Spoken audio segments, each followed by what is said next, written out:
Shalom keluarga Saat Teduh, saya percaya hari ini akan ada kemerdekaan pikiran.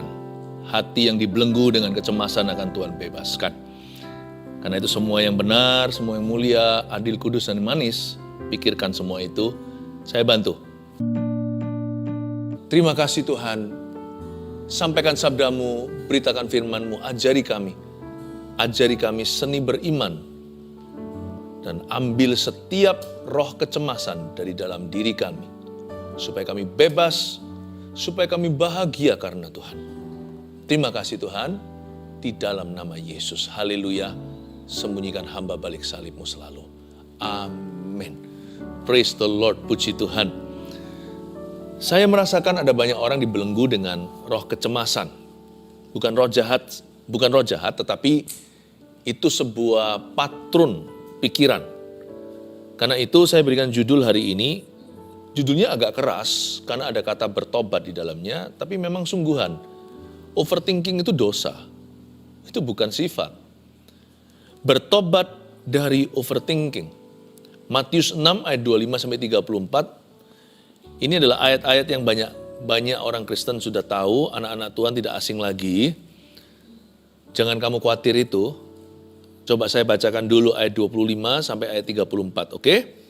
Karena itu aku berkata kepadamu, janganlah khawatir akan hidupmu, akan apa yang hendak kamu makan atau minum, dan janganlah khawatir pula akan tubuhmu, akan apa yang hendak kamu pakai. Bukankah hidup itu lebih penting daripada makanan, dan tubuh itu lebih penting daripada pakaian?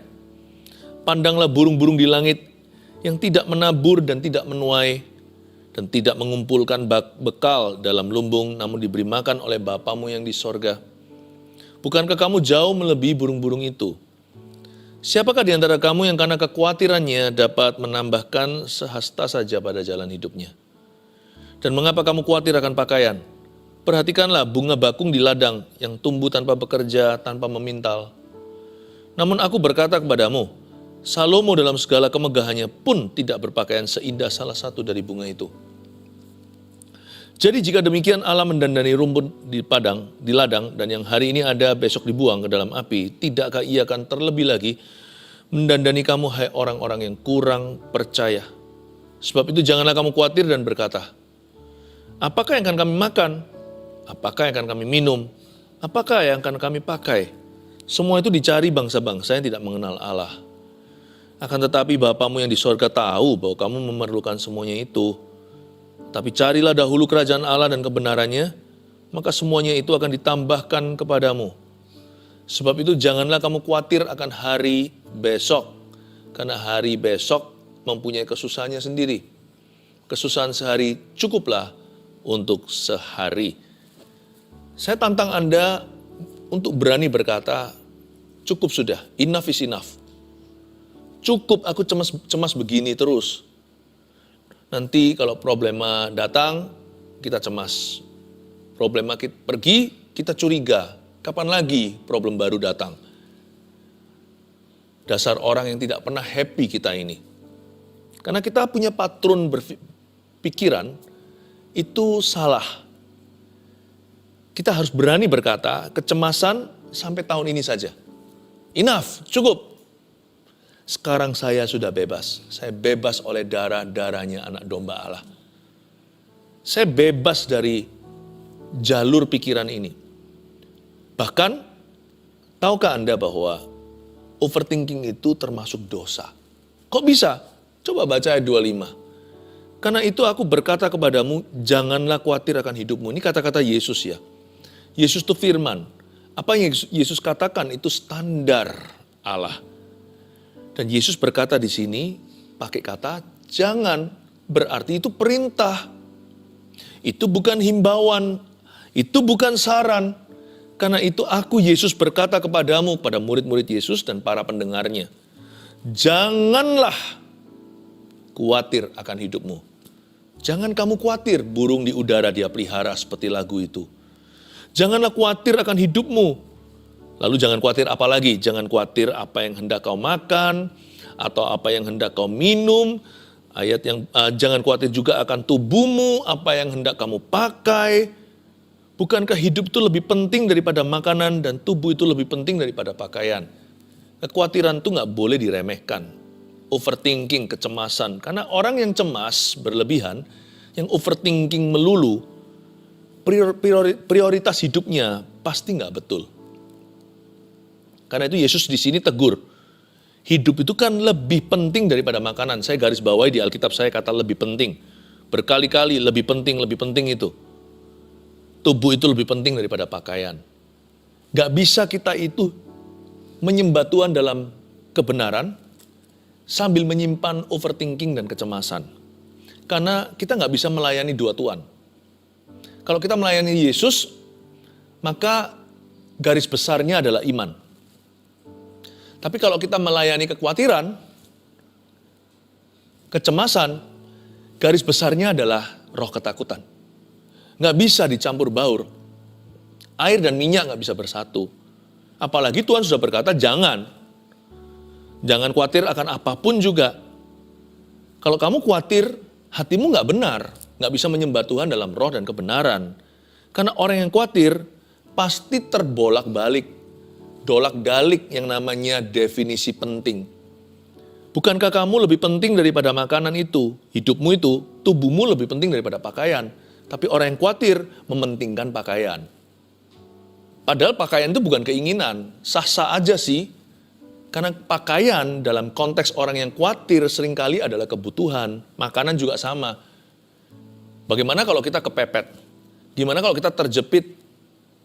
Gimana kalau kita terpojokkan oleh keadaan? Bolehkah kita khawatir? Boleh sih boleh. Tapi apa gunanya?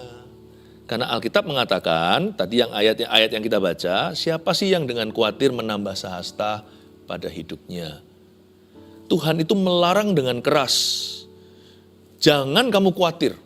Seperti dikasih tanda seru berkali-kali. Karena kecenderungan kita itu selalu mengkhawatirkan segala sesuatu. Tuhan bilang, kalau kamu mau menyembah aku dengan benar, dalam roh dan kebenaran pula, kamu tidak boleh overthinking. Pandanglah burung-burung di langit, ayat 26. Yang tidak menaburkan dan tidak menuai. Yang tidak mengumpulkan bekal dalam lumbung namun diberi makan oleh Bapamu di sorga.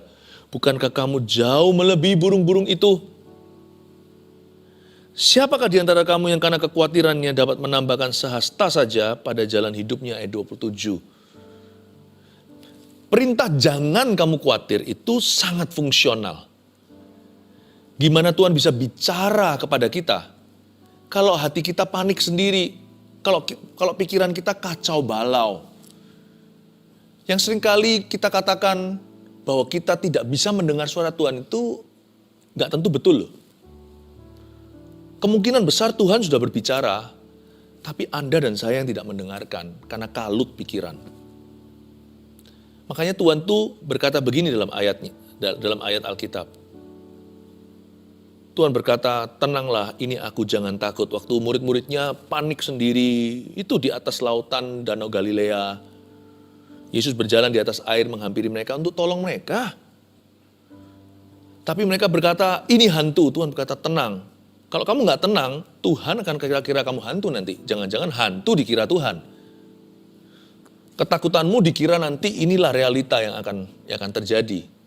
Nanti tidak akan bisa berpikiran lurus. Dan selalu tidak akan bertemu dengan rencana Yesus. Tuhan berkata dengan jelas di sini, kamu nggak bisa khawatir dan menambah sehasta. Kamu harus putuskan hari ini mau overthinking atau belajar beriman. Mau manjakan perasaan kecemasan atau mau lawan? Dari sini kita tahu dari perintah Yesus jangan khawatir. Berarti siapa melanggar ini, berarti melanggar perintah Tuhan. Sekalipun ini bukan 10 perintah Allah, karena 10 perintah Allah tidak ada salah satunya berbunyi, jangan kamu khawatir. Tapi ini perintah Yesus, sama saja. Jadi siapa yang melanggar ini, melanggar firman. Siapa yang khawatir berarti berdosa. Aduh Pastor Philip, kok berat ya vonisnya. Iya, kita harus tahu dulu supaya kita bisa lawan dia. Kalau kita nggak tahu sesuatu itu penyakit di tubuh kita kan nggak dikasih obat, bahkan nggak ke dokter pula. Waktu kita menyadari bahwa badan kita mengirimkan sebuah sinyal, ada yang nggak beres dengan jantungku, atau ada yang nggak beres dengan dengan pandangan mataku kok kabur. Ada yang tidak beres dengan pendengaran telinga saya. Kenapa kok bunyi nging begini? Dan ini constantly atau secara konsisten. Kalau kita tidak bisa menyadari bahwa ini adalah sakit penyakit atau sesuatu yang perlu ditanggapi secara serius, kita bisa lengah dan membiarkan itu terjadi lalu nanti terlambat diobati. Orang menganggap overthinking itu normal. It's not, my friend. It is not normal. Tidak normal. Jangan dijadikan standar normalmu. Jangan dijadikan new normalmu.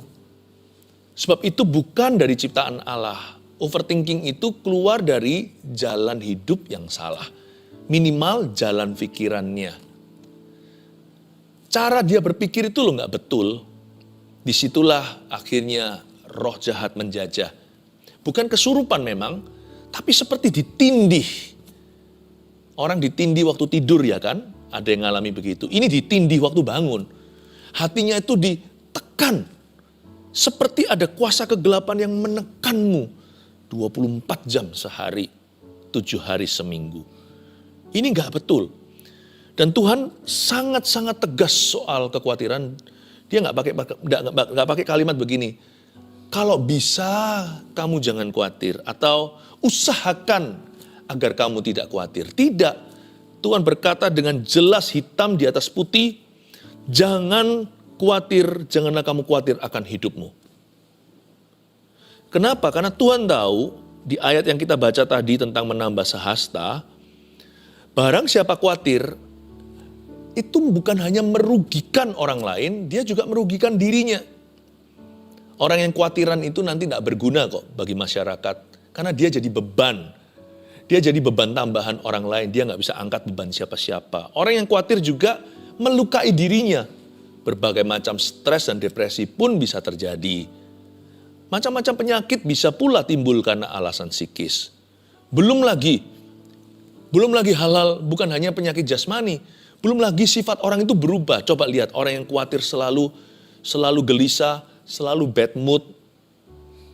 Ya kan? Dia punya perasaan hati itu selalu kacau. Lihat nanti, tutur katanya pun banyak salah. Banyak melukai sini sana. Gampang emosi, mudah disulut amarah. Gak sabaran sama orang. Makanya Tuhan tegasi, kamu jangan sekali-kali kamu khawatir. Sebab bukan hanya kamu tidak menambah sehasta, bisa-bisa kamu mengurangi 10 hasta dari hidupmu dan hidup orang lain. Belum lagi orang yang khawatir itu juling mata rohaninya terhadap Tuhan. Apa yang Tuhan utamakan di hidupnya, dia anggap remeh dan gampang. Karena dia khawatirkan perkara-perkara yang tidak utama. Bukan perkara-perkara yang paling penting di mata Allah. Jadi akhirnya dia gak sepakat sama Tuhan bagaimana bisa dapat berkat. Jangan minta diberkati Tuhan kalau kita gak sepakat. Tuhan jangan dipaksa turun di level kita. Kita yang harus menjadi serupa dengan gambarannya. Orang yang khawatir itu tidak akan bisa melihat Tuhan dengan cara yang benar. Akhirnya merugikan apa? Merugikan hubungan dia dengan Sang Juru Selamat. Merugikan hubungan kita dengan Tuhan kita. Makanya Tuhan berkata ini toksik ini. Khawatir ini toksik. Khawatir ini racun rohani. Yang akhirnya juga sangat berpotensi meracuni kesehatan kita. Mana ada sih orang khawatir yang sehat? Nggak ada. Aduh pusing terus. Sakit-sakitan. Saya minta kepada keluarga Saat Teduh untuk mengerti dan menyadari bahwa ini bukan main-main. Jangan dianggap normal. Overthinking harus dilawan. Ayat 28. Dan mengapa kamu khawatir akan pakaian? Perhatikanlah bunga bakung di ladang yang tumbuh tanpa bekerja dan tanpa memintal. Ada kata perhatikan, saya suka kata perhatikan. Berarti ada sesuatu yang Anda dan saya harus tangkap nih, gak bisa dipelajari. Ini bukan biologi. Ini adalah pelajaran tentang Allah, pencipta kita. Perhatikanlah, suruh perhatikan. Namun aku berkata kepadamu, ayat 29, Salomo dalam segala kemegahannya pun tidak berpakaian seindah salah satu dari bunga itu. Jadi, jika demikian Allah mendandani rumput di ladang, yang hari ini ada dan besok dibuang dalam api, tidakkah ia akan terlebih lagi mendandani kamu, hai orang-orang yang kurang percaya? Di Disuruh perhatikan, tapi kelihatannya disuruh perhatikan bunga lah, disuruh perhatikan rumput lah. Padahal enggak, kalau kita baca dengan seksama, kita disuruh memperhatikan Allah. Kita bukan disuruh perhatikan ciptaannya, tapi penciptanya. Jadi jika demikian Allah mendandani rumput di ladang, yang hari ini ada dan besok dibuang, tidakkah Ia akan terlebih lagi mendandani kamu, hai orang yang kurang percaya. Tuhan itu berkata begini, solusi khawatir itu satu sih. Mengenal aku dan menangkap isi hatiku. Coba kalau kita diem aja 5 menit. Daripada kita itu panik 5 jam. Daripada kita itu khawatir 5 hari. Daripada kita stres 5 minggu. Daripada kita merugi 5 tahun. 5 menit aja, berhenti sejenak. Ingat kasihnya. Ingat kebaikannya dan anugerahnya, selamatkanku. Sebab kasihnya setinggi langit, kasih setia Allah Bapa kita. Besar kasih Allah pada kita. Kalau kita mau ingat aja, kita mau memperhatikan Allah kita. Dan kita berkata, Bapa, ajari aku 1-2 hal tentang dirimu. Tiap hari 1. Aku ingin menangkap isi hatimu. Jangan hanya membaca Alkitab demi sekedar demi untuk membaca dan menyelesaikannya. Tangkap hatinya Allah itu loh. Tangkap hatinya. Jangan jadi yes man semata-mata hanya melaksanakan perintah. Kita juga punya sih orang-orang seperti itu dalam hidup kita ya kan. Baik sih, saya bersyukur untuk semua tipe orang. Tapi ada orang-orang yang hanya melakukan perintah. Tapi gak pernah ngerti-ngerti hati kita. Jadi bayangkan kalau suatu hari perintah belum diberikan. Orang itu bengong gak tahu mau lakukan apa. Tapi lihat, sahabat selalu tahu isi hati sahabatnya. Anak biasanya tahu isi hati orang tuanya. Suami istri saling mengenal isi hatinya. Jadi bahkan tidak perlu main perintah, kita udah ngerti kok. Papa kita maunya apa. Kita paham kok apa yang dia suka, apa yang dia tidak suka. Hati itu nangkep. Nangkepnya itu karena bertahun-tahun mengenal dia. Waktu kita bicara sama seseorang, kita bisa bilang, ini kalau papaku tahu pasti dia gak suka nih. Atau ini kalau papa saya tahu nih, wah dia pasti happy nih. Kenapa kok cepet-cepet ambil konklusi? Kenal kan, meskipun kita harus konfirmasi. Jangan ambil keputusan sendiri kalau itu bukan wewenangmu. Tapi di hati kita tahu kok, orang lain hanya mereka, kira-kira gimana ya? Pak bos mau nggak ya proposal begini? Wah ini papaku dari dulu suka yang begini. Tapi coba saya tanyakan papa saya ya. Atau sebaliknya, udah yang kayak beginian. Papa saya paling benci. Papa saya itu orangnya begini, titik, lanjutkan sendiri. Nanti ya saya bawa ke papa untuk konfirmasi, kamu tanya dia sendiri aja. Tapi menurut saya, ya paham saya, pengenalan saya akan ayahku sendiri adalah, yang beginian itu dia paling gak suka. Karena ayah saya itu orangnya gak begitu. Malah justru papa saya itu orangnya begini. Kok bisa ya? Hanya anak kan, pegawainya gak bisa tahu kan. Atau orang tangan kanan yang bisa kenal. Disuruh perhatikanlah. Bukan rumput di ladang, bukan bunga di padang. Perhatikanlah Allah. Tidakkah Ia akan terlebih lagi mendandani kamu? Kalau kita tahu isi hati wataknya Tuhan. Bapak itu tidak mikir investasi. Bayangin, itu bunga di padang dihiasi. Rumput juga, hijaunya kayak begitu. Besoknya dia layu dan dibuang orang ke dalam api. Atau dia tersengat dengan sang surya matahari.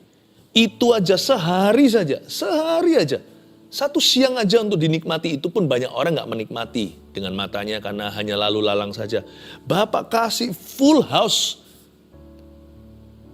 Bukan karena Bapak berkata, apa ya returnnya ya? Apa kembaliannya untuk aku? Aku dapat apa dari ini? Bapak kalau memberkati itu gak pakai embel-embel. Kalau aku berkati kamu, nanti kamu harus melayani aku. Kalau aku berkati kamu harus memberi persembahan. Gak ada. Makanya saya juga gak pernah kok sama Tuhan itu kasih janji-janji, Tuhan kalau engkau berkati gini, saya jauhkan yang gitu-gituan. Karena saya kenal watak bapak saya. Dengar baik-baik ya, papa saya ya, bapak rohani, bapak saya di dalam sorga. Bapak segala roh, kata Ibrani. My Father in heaven. Orangnya gini, saya beritahu ya sekarang. Dia itu kalau memberi tanpa pamrih. Kasih ibu itu terinspirasi atau diambil dari kasih Bapa di sorga. Tak mau kembali, hanya memberi. Bapa itu kalau ngasih, meskipun cuma 1 hari, besok hangus, dia tetap memberikan yang terbaik. Karena memang itu sifatnya. Dia maha murah. Bukan murahan, maha murah hati. Dia maha memberi. Nah kalau begitu kita punya Bapa, kenapa kita ketakutan? Kenapa kita overthinking seolah-olah Tuhan itu akan menjegurkan, seolah-olah Tuhan akan menceburkan, seolah-olah Tuhan itu akan melukai, seolah-olah Tuhan itu akan merugikan, seolah-olah Tuhan itu hendak mengambil sesuatu, seolah-olah Tuhan itu jual mahal, seolah-olah Tuhan itu lebih senang bilang tidak sama kita, supaya mendidik kita daripada berkata iya dan memanjakan kita. Tuhan tidak pernah memanjakan, I know. Tapi jangan pakai alasan mendidik. Dia adalah pendidik yang paling tinggi. Berarti dia jahat. Berarti dia itu keras. Bukan hanya ketegasan Tuhan saja yang patut kita pelajari. Tangkap isi hatinya, dia murah hati. Kalau kita tahu Bapa seperti apa yang kita sembah dan punya, niscaya pastilah semakin hari semakin sedikit kekhawatiran di dalam hati. Setiap bulan semakin berkurang itu kecemasan. Dan setiap tahun overthinking tidak lagi menjadi gaya hidup di dalam hidup kita. Haleluya. Ayat 31.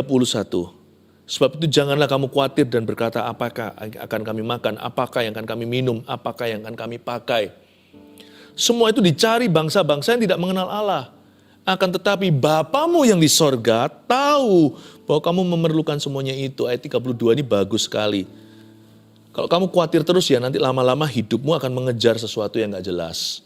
Kalau overthinking itu dibiarkan, lama-lama nanti kita terbiasa mencari apa yang dicari oleh bangsa-bangsa yang tidak mengenal Allah. Kita perlu satu kepastian, perlu sebuah jaminan, perlu sebuah garansi. Kita akhirnya mencari-cari apa yang bangsa-bangsa yang tidak mengenal Allah mencarinya. Akan tetapi Bapamu yang di sorga, lihat pandang dia. Kita punya Bapa seperti itu yang kita sembah dan punya. Wow, bukankah kalau kita punya Bapa yang demikian, overthinking gak punya tempat dalam jiwa kita. Diganti apa ya overthinking anaknya ya? Diganti rasa syukur gimana? Diganti pengakuan iman bagaimana? Lebih baik bukan? Gak ada ruang, gak ada tempat. Hatiku full house, hatiku full praise, hatiku full faith, hatiku full thanksgiving, hatiku penuh dengan syukur dan pujian. Seperti lagu hatiku penuh nyanyian, hatiku penuh nyanyian, hatiku penuh dengan pujian.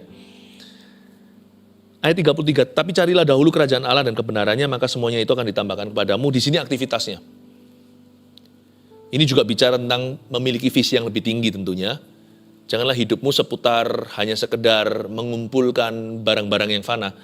Tetapi carilah dahulu kerajaan Allah dan kebenarannya, ini juga berarti mengisi hidup dengan aktivitas yang membangun kekekalan. Sebab itu janganlah kamu khawatir akan hari besok. Nah, jadi make sense. Kalau isi hidup kita tuh diisi sama kerajaan sorga, kita jadi punya ruang yang lebih sedikit untuk khawatir akan hari besok. Kenapa? Karena pikiran kita sibuk. Karena hati kita fokus kepada sesuatu yang jauh lebih tinggi daripada perkara-perkara duniawi.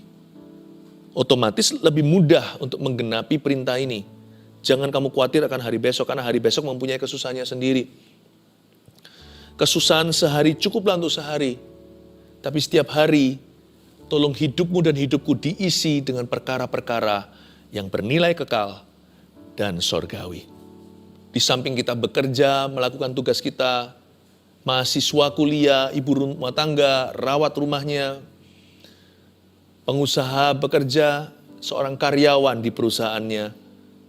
Memang kita harus lakukan tugas kita. Tapi hati kita, pikiran kita harus diisi dengan kerajaan Allah serta kebenaran. Dengan demikian lebih gampang untuk kita itu tidak terbuai oleh kekhawatiran. Kekhawatiran akan hari besok, karena besok kita ada perencanaan, ya kan? Saya tiap malam selalu lihat di agenda saya punya agenda manual. Besok apa aja tugas saya, wah biasanya terbeberkan penuh dari atas ke bawah, dari kiri ke kanan. Harus begini, harus begitu. Nggak terlalu banyak ruang gitu untuk saya itu ngelamun lalu mikirkan yang enggak, khawatir akan hari besok. Kekhawatiran yang notabene tidak akan terjadi dalam kehidupan kita. Tahukah sebagian besar ketakutan manusia itu tidak akan terjadi? Jangan kamu khawatir akan hari besok. Jangan kasih ruangan, jangan kasih tempat tumpu tuh setan. Jangan kasih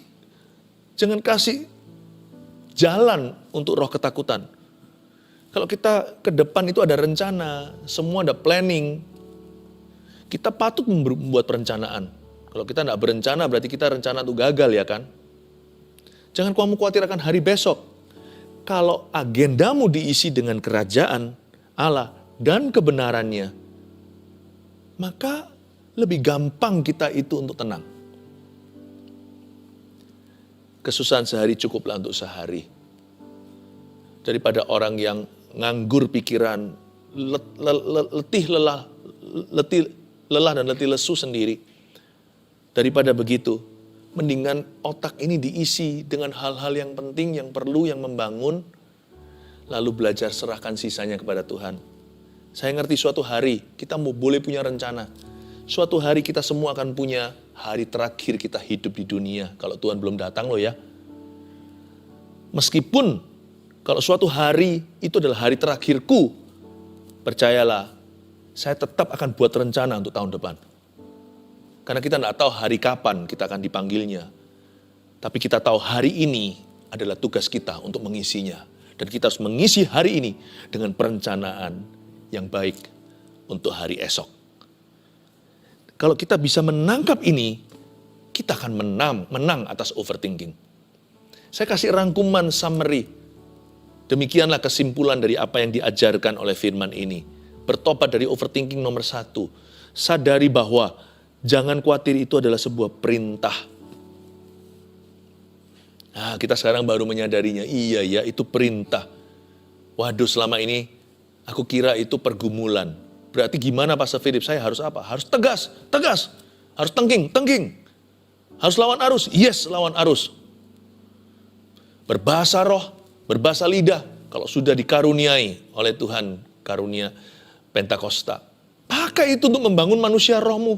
Bukankah ditulis di Perjanjian Baru? Bangunlah dirimu di atas dasar imanmu yang kudus dengan berdoa di dalam roh. Berdoalah dalam roh. Dan bangunlah dirimu di atas dasar imanmu yang kudus itu. Baca firman.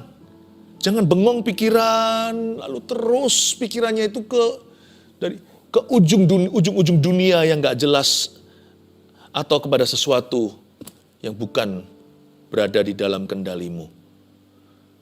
Daripada gitu, mendarat di ayat. Yes, ya itu dia, mendarat di ayat. Itu jauh lebih berguna daripada terbang di awan-awan. Baca Alkitab, pejamkan matamu setelah itu dan berkata, terima kasih aku terima firman ini dengan iman, biarkan firman ini bertumbuh 30-61 kali ganda di dalam jiwaku. Begitu, lawan keluarga Saat Teduh, sadari bahwa jangan khawatir itu adalah sebuah perintah. 2, perkuat hubungan dengan Bapa, lalu tangkap isi hatinya. Perhatikanlah Bapa, bukan bunga di padang, bukan rumput di ladang. Perhatikan Bapa penciptamu, bukankah Ia akan menghiasimu? Rumput aja dihiasi. Perkuat hubungan dulu dengan Bapa. Mustahillah kita bisa tangkap isi hatinya kalau kita tidak melekat, kalau kita tidak mendekat kepada Tuhan dan melekat serta merapat. Langkah pertama itu bukan kenal dulu, tapi datang dulu. Langkah ke-1 itu adalah langkah iman untuk melangkah mendekat Tuhan. Ya, mulai bangun mesbahmu yang runtuh. Udah gak ada waktu saat teduh pribadi atau saat teduh bersama. Mulai bangun kembali. Seperti mesbah Elia itu. Lalu nantinya api turun. Api kan nggak turun sembarangan kalau nggak ada mesbahnya. Api juga tidak akan diturunkan. Bangun, perkuat hubunganmu dengan Bapa. Lakukan kembali aktivitas-aktivitas rohani yang membangun imanmu. Lalu setelah itu jangan hanya lakukan itu sebagai religi atau sesuatu rutinitas, bahkan liturgi. Setelah Anda merapat, mendekat pada Tuhan, usahakan untuk tangkap isi hatinya seperti kalau di dalam kelas gitu ya, guru lagi berceramah atau mengajarkan matematika, fisika, atau bahasa Inggris, atau bahasa Indonesia. Anda jangan tertidur, jangan juga melamun, jangan gambar-gambar yang gak jelas, dengan tangan yang sudah siap di laptopnya, atau zaman dulu pensil dan buku tulisnya. Catat, perhatikan, seksama, tangkap sesuatu, jangan hanya dapatkan hasil akhirnya. Tapi coba temukan rumusnya. Kok bisa begitu ya? Kok bisa begitu ya? Kok bisa hasilnya begini? Dari mana itu? Coba bisa terima isinya. Oh gitu ya. Jangan hanya dapatkan pengajaran guru, tangkap cara dia berpikir. Coba tangkap cara dia berhitung. Kok bisa begitu? Di sini kunci bahwa banyak orang hanyalah tahu Tuhan, tapi gagal untuk menangkap isi hatinya. Ada satu pepatah bunyi begini, some things cannot be taught, only can be caught. Ada hal tertentu yang gak bisa diajarkan, tapi harus ditangkap. Karena itu saya berdoa supaya Anda menangkap isi hati Allah. Yang ketiga, isi hidup dengan aktivitas kerajaan sorga seperti misi dan pelayanan. Ini bukan berarti hanya misi dan pelayanan saja loh ya, lalu gak bekerja, gak kuliah, gak sekolah, lalu semua nilainya buruk, pekerjaannya juga terbengkelai. Jangan lakukan itu, hidup harus seimbang. Tetapi setelah kita bekerja sebaik-baiknya, sekolah sebaik-baiknya, lakukan tanggung jawab kita, isilah hidupmu juga dengan aktivitas kerajaan sorga, seperti misi dan pelayanan. Karena hal-hal itu akan membantu kita untuk tidak fokus pada diri sendiri. Itu membantu kita. Belum lagi ada nilai kekal dalam aktivitas-aktivitas tersebut. Sangat membantu kita untuk bisa fokus pada Yesus dan fokus pada orang lain. Lama-lama, tanpa kita sadari, kita sembuh sendiri dari overthinking itu. Kalau hidupmu terisi dengan apa? Diisi dengan aktivitas kerajaan sorga, seperti pelayanan, seperti misi.